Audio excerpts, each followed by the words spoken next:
Hello everyone, तपाईलाई स्वागत छ हाम्रो च्यानल इङ्ग्लिस सिक्ने तरिकामा। आज हामी कुरा गर्नेछौँ सिमिलर मिनिङ पर्यायवाची शब्द जसले समान अर्थ दिन्छ त्यस्तो शब्दहरू जसले चाहिँ तपाईको एउटा समान अर्थ दिन्छ। एउटा शब्दको अर्को शब्द सेम उस्तै सुनिने शब्दहरू त्यो चाहिँ अङ्ग्रेजी र नेपालीमा जान्नेछौँ। यदि तपाईहरू मेरो च्यानलमा पहिलोचोटि आउनु भएको छ भने यस्तै नै ज्ञानमूलक भिडियोहरूको लागि हाम्रो च्यानल इङ्ग्लिस सिक्ने तरिकालाई लाइक, सेयर अनि सब्स्क्राइब गर्न नबिर्सनुहोला। र तपाईले लागेको कुनै पनि कन्फ्युजन कमेन्ट बक्समा कमेन्ट गर्न सक्नुहुन्छ। अब चाहिँ हामी ढिलो नगर्दै आजको टपिकतर्फ लागौँ। पहिलो नम्बरमा कुरा गरौँ। एक नम्बरमा बिग। बिग भनेको लार्ज सिमिलर मिनिङमा कुरा गर्नुपर्दा फेरि बिग भनेको लार्ज, यो चाहिँ ठुलो। नेपालीमा अर्थ लाउनु पर्दा फेरि ठुलो यसलाई चाहिँ यदि ठुलो भनेर सम्बोधन गर्नु पर्यो भने बिग अथवा लार्ज। यो पनि कन्डिसन अनुसार तपाईँले युज गर्न सक्नुहुन्छ। यो वर्डहरू चाहिँ बिग भनेको लार्ज ठुलो। ठुलो भन्नु पर्यो भने बिग अथवा लार्ज भनेर भन्न सक्नुहुन्छ। 2 नम्बरमा कुरा गरौँ। स्मल। स्मल भनेको सानो स्मल भनेको सानो। अनि यसले चाहिँ अर्को सिमिलर मिनिङमा कुरा गर्नुपर्दा फेरि टाइनी टाइनी भनेको अझै सानोभन्दा अझै सानो भनेर बुझिन्छ। स्मल भनेको सानो। हामीले अहिले पर्यायवाची शब्द जस्तो सिमिलर एउटै अर्थ लाग्ने शब्दहरूको बारेमा कुरा गरिरहेका छौँ। अनि 3 नम्बरमा कुरा गर्नुपर्दा फेरि ह्याप्पी। ह्याप्पी भनेको जोयफुल, खुसी। ह्याप्पी भनेको खुसी ह्याप्पी भनेको खुसी। यसलाई चाहिँ सिमिलर मिनिङको कुरा गर्नुपर्दा फेरि जोयफुल भन्न सक्नुहुन्छ। अर्को नम्बरमा कुरा गरौँ। स्याड। स्याड भनेको दुखी हुनु स्याड भनेको दुखी हुनु। यसलाई चाहिँ सिमिलर मिनिङमा कुरा गरौँ। अनह्याप्पी। अनह्याप्पी भनेको दुखी। स्याड भनेको पनि दुखी नै हुन्छ, अनह्याप्पी भनेको नि दुखी नै हुन्छ।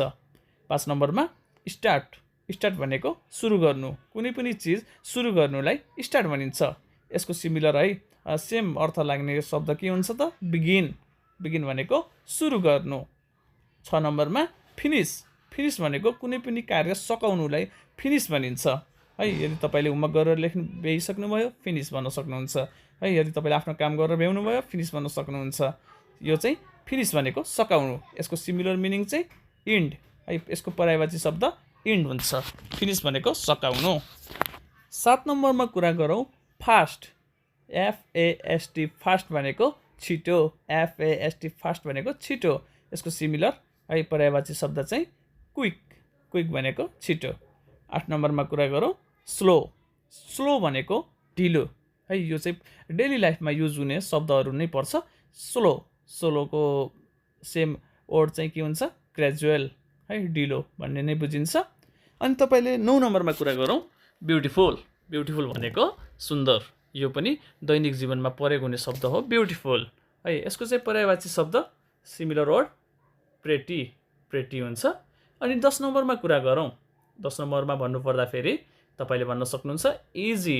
इजी भनेको सजिलो। कुनै पनि तपाईँले कार्य गर्दै हुनुहुन्छ त्यसलाई चाहिँ सजिलो भन्नु पर्यो भने सजिलो भन्नु पर्यो भने चाहिँ इजी भन्न सक्नुहुन्छ, जसको अर्थ चाहिँ सिम्पल जसको पर्यायवाची शब्द के हुन्छ?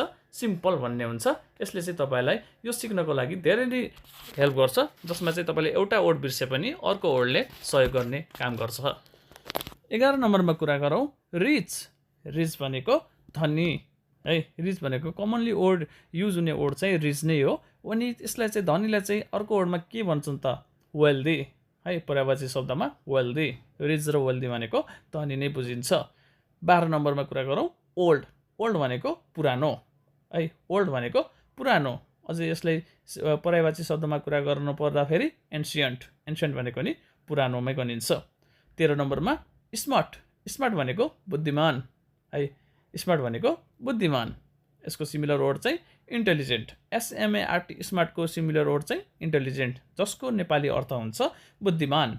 बुद्धिमान भनेको स्मार्ट अथवा इन्टेलिजेन्ट भनेर भन्न सक्नुहुन्छ। 14 नम्बरमा कुरा गरौँ। स्ट्रङ। स्ट्रङ भनेको बलियो। स्ट्रङ भनेको बलियो। यसको सिमिलर वर्ड चाहिँ पावरफुल। स्ट्रङ भनेको पावरफुल, जसको नेपाली अर्थ हुन्छ बलियो। 15 नम्बरमा कुरा गरौँ। हार्ड। हार्ड भनेको कठिन। यो डेली लाइफमा धेरै नै वर्ड युज हुने वर्ड हो। हार्ड भनेको कठिन, जसको अर्को अर्थ हुन्छ डिफिकल्ट अर्को अर्थमा भन्नुपर्दा फेरि डिफिकल्ट, जसको नेपाली अर्थ कठिन भन्ने हुन्छ। 16 16 नम्बरमा करेक्ट।